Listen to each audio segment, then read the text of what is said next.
एक 13 साल लड़की ने नदी के पुल के एक पाइप से लटकते हुए डायल 100 यानी पुलिस को फोन किया और अपनी जान बचाई। कमसिन लड़की की दिलेरी का यह वाकया आंध्र प्रदेश के कोनासीमा जिले के रावुलापालम गौतमी गांव के पुल पर पेश आया, जहां एक शख्स ने इस कमसिन लड़की के अलावा उसकी मां और नौमौलूद बहन को पुल के ऊपर से पानी में फेंक दिया था, जिसमें उसकी मां और नौमौलूद बहन पानी में बह गई।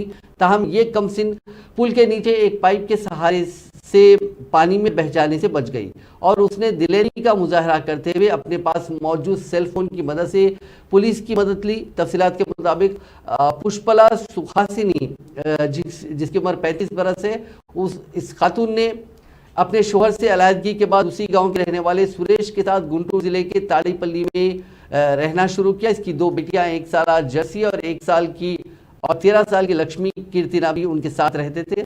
सुरेश जो उन्हें कोनासीमा जिले के पुराने पुल पर ले गया, तीनों को पानी में ढकेल दिया। इस वाक़े में खातून और उसकी 1 साल बेटी पानी में बह गए, जबकि लक्ष्मी पुल की दीवार के नीचे पाइप को पकड़कर बच गई। अपनी जान बचाने उसने अपने सेलफोन से 100 नंबर डायल किया।